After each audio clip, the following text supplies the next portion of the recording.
Okay, class. So uh, this is kind of on the syllabus again. Um, just basic information about the history department, scholastic dishonesty, the importance of not cheating. I'll talk about more about that as the semester goes on, and the honor code at UTSA. But I think what I want to do right now is go to the course schedule.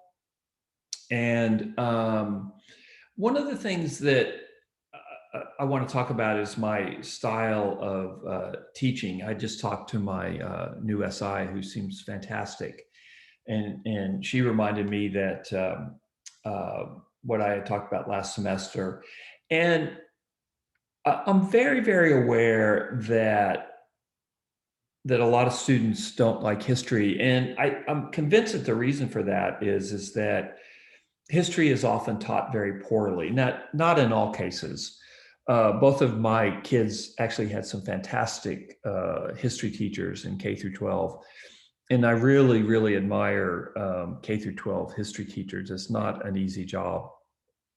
But generally speaking, the reputation that history has is it's just a bunch of facts and dates that are impossible to keep in order. And honestly, if you teach history as just facts and dates and names, it really kills the story. The way that I teach history, what I forefront is the big story about Texas history, or to be more precisely, the different stories of Texas history. For instance, I talk about the Comanche, I talk about different Indian groups in Texas. That's one of the stories that I tell during Texas history. I talk about the Texas Revolution.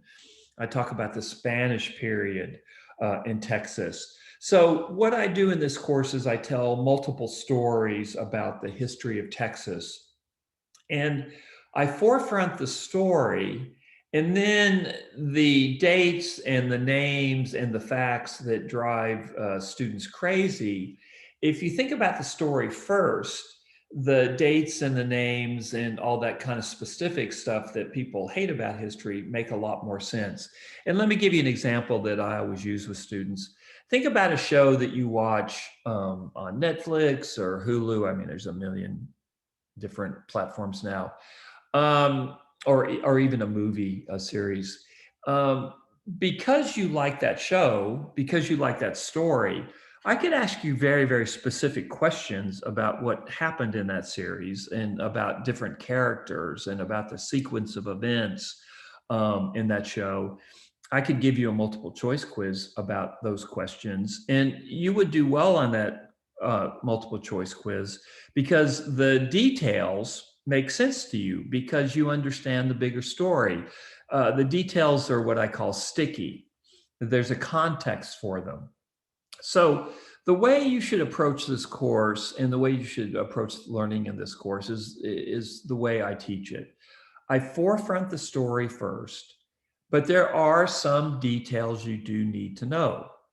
But the details make sense in the story that I'm telling. So I try to make the details sticky, that you can remember the details because they fit into this larger story.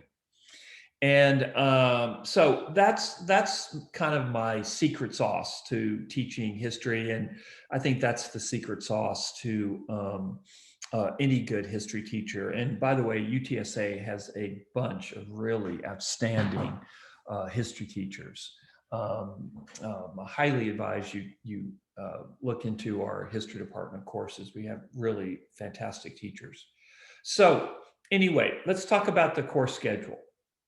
The module for week one will be posted on Monday afternoon. It's about 10:40 now. I'll post it in a couple of hours. And the all the material, including the reading for the first week, is in the module. So everything is posted on Blackboard. None of the outside readings, the Tomlinson book, the book on the Alamo, or the Empire of the Summer Moon. You don't have to start reading that material this week. Everything that you'll need is in the module. Now, one of the things that I have you do is there's a primary source sheet in that module, and I'll talk about that in a second because it always confuses students. So I don't think I'm going to talk about it now. I think I'm going to set it off and talk about it separately, so hopefully people won't be confused this semester about what I'm looking for. So I'm posting module 1 in a couple of hours, and you won't be tested on that module until next Tuesday, August 31st. That's when I'll post a quiz on that module.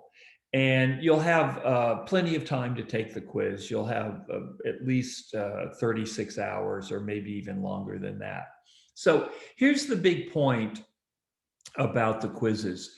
For every quiz, you're posted on the previous week's reading, okay? So I'm posting a module today, but you won't be tested on that material until next Tuesday. Now, next week, I'm going to post another module because we're online for the first 3 weeks of class. You won't be tested on that material until Thursday, September 7th. So you're always tested on the previous week's material. I can't give you a quiz today or this week because I haven't really given you information yet. So it really makes sense if you think about it. I post material on Mondays while we're online, and then you're quizzed on that material the next week. And I always post those quizzes on Tuesdays. Okay.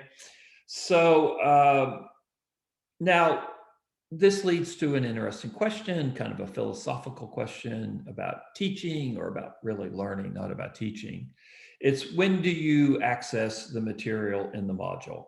Well, it's really up to you. I would prefer that you not wait to the last second to access the material before the quiz is posted, but you know what? I'm not monitoring you. I'm not monitoring your computers. I really don't know when you're accessing this material. So my wish would be that for a positive learning experience, that you're keeping up with the material as you go along. I'm not saying you have to access all the material in the module in one sitting, although some students will do that. What I'm hoping you do is you establish a rhythm in the semester where you don't try to access all the material in one sitting, like 10 minutes before I post the quiz. And again, I'm not monitoring you. I'm not looking over your shoulder. I think it will reflect on how you do, honestly, on the quizzes and the midterms. But ideally, for good learning, what I would like for you to do, or what I would wish for you to do, is just kind of keep up with the material, maybe listen to it a little bit at a time as the week goes on. Take notes on the material. I'll post outlines for the material or keywords that I want you to know. And just kind of stay up with the material as much as you can and try to understand the story that I'm telling you. That's my hope. That's my wish. But again, you're in college now. Most of you are first semester. It's your first semester in college, not all of you.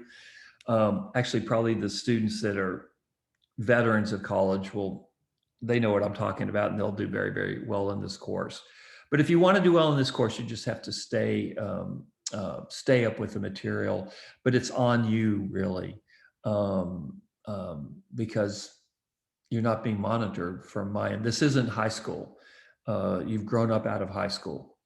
And for a lot of you, you're on your own. For some of you, you're on your own really for the first time. And you know what? Just don't mess up, okay? Just stay up with the material. Don't screw up your first semester. Try to get your act together as quickly as possible. Okay, so let's see. So as we go through the material, first 3 weeks I'm posting modules, which I'll talk about. We'll see what happens on September 13th. We'll see if we meet in class or not. I just can't tell you right now. And I'm monitoring the situation. I know the university's monitoring the situation. The Delta variant may burn itself out. It may accelerate because the school started. No one really knows. If I think it's dangerous, I'll continue posting modules for a couple of weeks after the first 3 weeks period. I've got the modules ready to go, but I just don't know what I'm going to do. Nobody really knows right now. Okay, the first midterm is going to be posted on October 5th. If we're meeting in class, I might give the class in the midterm in class. More likely, I'll post it. I'll make a decision. I'll let you know. You'll know in plenty of time what I'm going to do. And also, you'll have plenty of time to take the test. If you need more time on the test, which some students do, I need to get an email from Disability Services, and I'm happy to give students that need more time on quizzes and midterms. I'm very happy to give them extra time. I break up the readings, by the way, into kind of bite-sized pieces, and they're very, very much tied into the weekly modules. Okay, an important date, October 25th. If you're struggling with this course or any course, and you don't think you can pass it, you can, on October 25th, you can still take a W online. You can actually withdraw from this course until early December, but after the 25th, you can't do it online. Also, you can take the course credit, no credit, pass, fail, but the deadline for choosing to do that is the 25th. So let's say you're making a C in a course, in this course, and you don't think you're going to be able to do much better than that, and you're doing better in other courses. If you want to take it pass, fail, take it pass, fail. It doesn't hurt my feelings. I don't care. You just have to be smart about your classes. You have to strategize about college. You just have to know the rules. You have to know what's going on. And, you have to know kind of how to work the system. So October 25th, a couple of deadlines. If you want to withdraw from the course online, you can. You can take the course credit, no credit, pass, fail. If you just think, I'm going to pass the course, but I'm not going to have that high a grade. So maybe I'll just, take a credit and then my GPA won't be affected. Honestly, I don't think employers care that much if you take a course pass, fail, especially Texas history, to be honest with you. There's more material as we go on. The next and the last time that you can drop a course with a W, and of course the W, it means you don't fail, is Tuesday, November 30th. And if you're failing this course, if you're failing another course, go ahead and take the W. No one cares about a W, but an F will really hurt your GPA. Okay, so take advantage of the W. I think you have 5 Ws, and most of you won't even come close to using 5 Ws. But if you're struggling in this course or another course, go ahead and take advantage of the W, withdraw. I mean, there's no shame in it. I mean, you lose the money that you paid for the course, and I don't want to downplay that, because I know for a lot of you, UTSA is quite a financial sacrifice.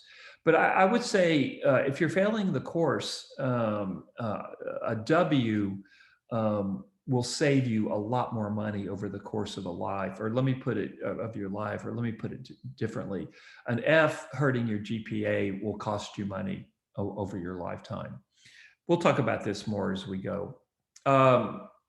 The second midterm, I put final exam here. I'm sorry, that's confusing. It's really midterm 2. I'll have to correct that. So midterm 2 is, for some reason I put final exam, but on Tuesday, the December 7th, Pearl Harbor Day, you'll take midterm 2, and that will be it for the course. Okay, so I think I've covered the course. If anybody has any questions or concerns, please reach out to me. If you have questions other students have questions as well. I just want to say it's great to have you in the course. It's always fun teaching Texas history, and I hope and I expect actually, but that I will actually be in the same room at the same time at some point this semester, and I really look forward to that.